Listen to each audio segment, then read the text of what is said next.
बिस्मिल्लाहिर्रहमानिर्रहीम। मैं प्रोफेसर नियाज़ हूँ। चैप्टर नंबर 17 हमने आज स्टार्ट करना है, फिज़िक्स पार्ट 2 का। चैप्टर का नाम है फिज़िक्स ऑफ सॉलिड्स। ये बेसिकली सॉलिड स्टेट फिज़िक्स भी इसको आप कह सकते हैं। है क्या ये ब्रांच ऑफ फिज़िक्स है विच deals with the properties of solids. तो कौन कौन सी प्रॉपर्टीज़ हम इसमें डिस्कस करेंगे? तकरीबन तमाम ही प्रॉपर्टीज़ का ये अहाता करती हैं। मिसाल के तौर पर सबसे पहले हम सॉलिड्स को उसके शेप और स्ट्रक्चर के लिहाज से हम इसको कैटेगराइज करेंगे। फिर नंबर 2 हम देखेंगे कि इसके मैकेनिकल प्रॉपर्टीज़ कैसी हैं, यानी कोई भी मटेरियल सॉलिड जो है उसकी स्ट्रेंथ कितनी है, उसकी इलास्टिसिटी उसमें क्या है, और उसकी जो है वो बाकी फैक्टर्स भी हम देखेंगे। इसके अलावा electrical properties of the solids हम देखेंगे कि अगर हम किसी भी सॉलिड मटेरियल को हम पोटेंशियल डिफरेंस अप्लाई करें तो उसका इलेक्ट्रिकल बिहेवियर कैसा है। तो ज़रूरी नहीं कि तमाम सॉलिड में से करंट पास करे, तो on the basis of electrical behaviour हम सॉलिड्स को फिर दोबारा कैटेगराइज करते हैं। इसके लास्ट में हम पढ़ेंगे मैग्नेटिक प्रॉपर्टीज़। तो ये सारी प्रॉपर्टीज़ जो हैं वो इसके अंदर आ जाती। तो सबसे पहले हम लिखते हैं चैप्टर का नाम और उसकी डेफिनेशन।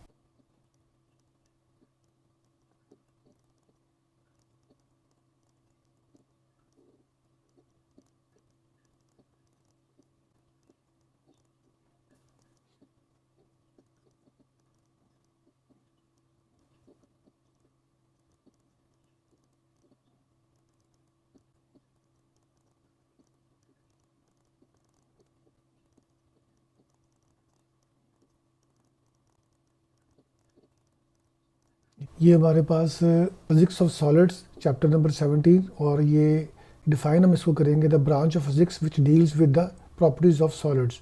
और इसकी कौन कौन सी प्रॉपर्टीज़ हमें डिस्कस करनी है?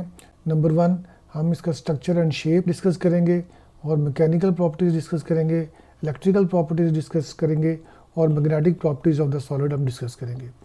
अब इनकी सब हेडिंग की तरफ जाए, यानी ये स्ट्रक्चर और शेप जितने भी सॉलिड्स हैं उनको हम on the basis of arrangement of molecules हम 3 हिस्सों में कैटेगराइज करते हैं। तो सबसे पहले नंबर पे हमारे पास क्या है? नंबर 1 क्रिस्टलाइन सॉलिड्स, नंबर 2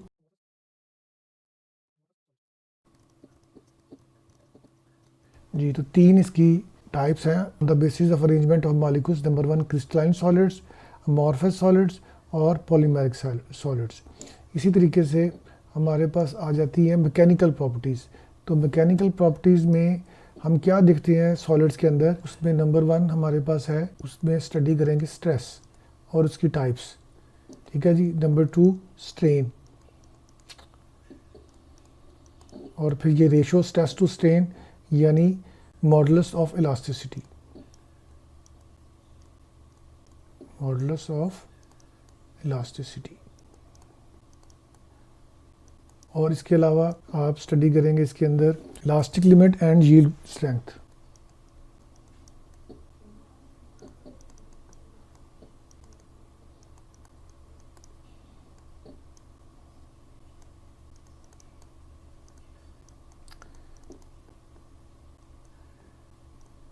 इसके अलावा आप स्टडी करेंगे इसके अंदर स्ट्रेन एनर्जी। तो ये सारी जो चीज़ें हैं वो मैकेनिकल प्रॉपर्टीज़ के अंदर हम डिस्कस करेंगे। उसके बाद इलेक्ट्रिकल प्रॉपर्टीज़ हम देखेंगे। इलेक्ट्रिकल प्रॉपर्टीज़ में क्या क्या चीज़ें हम मेनली डिस्कस करेंगे?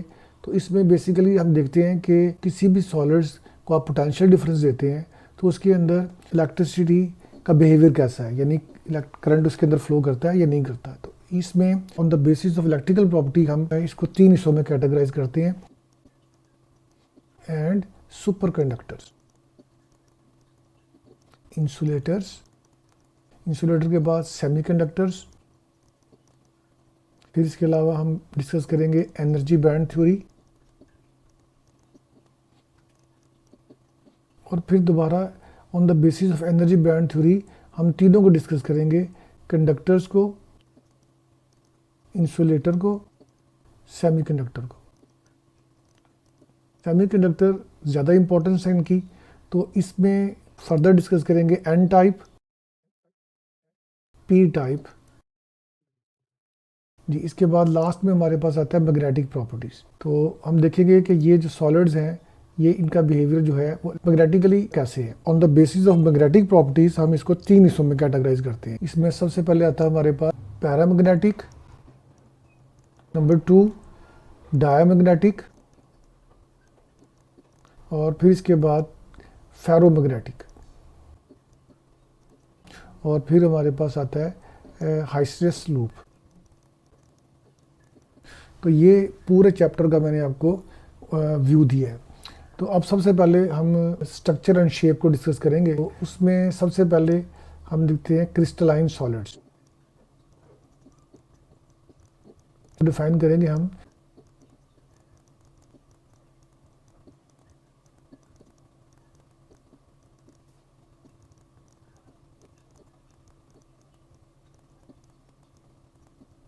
तो ये इसकी डेफिनेशन है। अब इसकी एग्जांपल्स क्या हैं? एग्जांपल्स में हम लिखेंगे इसकी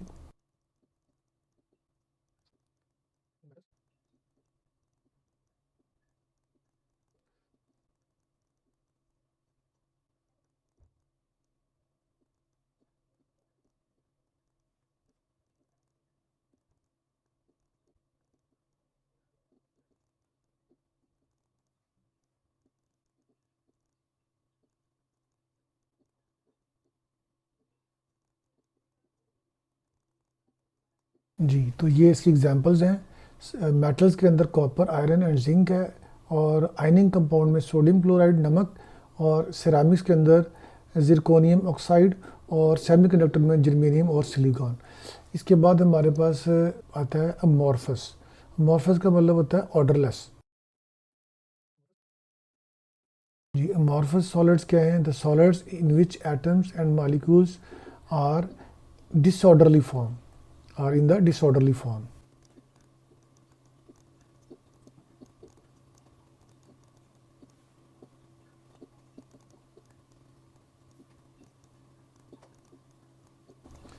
दो एग्जांपल्स इसमें हैं। नंबर 1,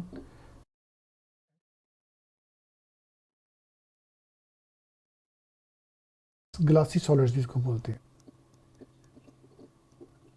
इसके बाद होता है हमारे पास पॉलीमेरिक। अब ये इंटरमीडिएट फॉर्म होती है, इसमें जो ऑर्डरली और डिसऑर्डरली फॉर्म की इंटरमीडिएट फॉर्म है। यानी ये ना तो प्रॉपरली ऑर्डरली फॉर्म होती है, ना ही डिसऑर्डरली फॉर्म होती है। ये इसमें एग्जांपल जो है वो नेचुरली अकरिंग में रबर आ जाता है, और सिंथेटिक के अंदर जो है वो प्लास्टिक की बनी हुई दूसरी चीज़ें, पॉलीथीन आ जाती है इसके अंदर।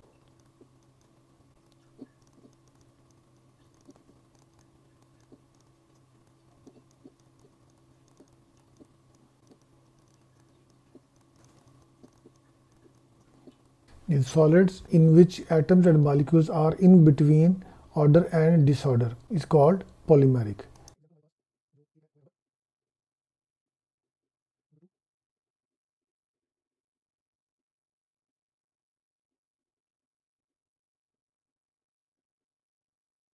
इसके बाद हमारे पास आता है यूनिट सेल की definition.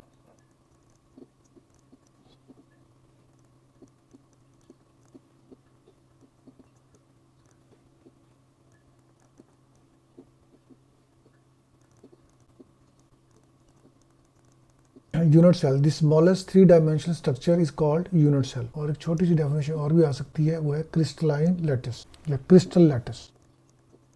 A crystalline solids consist of 3 dimensional pattern that repeat itself over and over again. या हम ये भी कह सकते हैं the unit cell which repeat itself over and over again.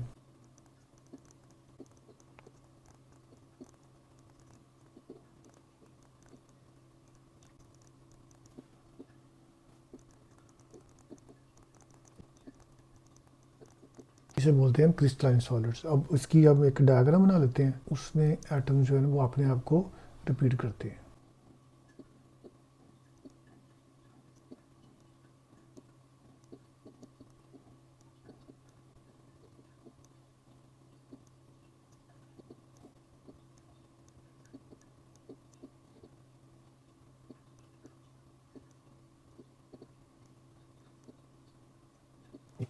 तो ये हमारे पास सेल्स हैं या एटम्स हैं, ये एटम्स हैं, और इनका बराबर बराबर 3 डायमेंशन में फासला है।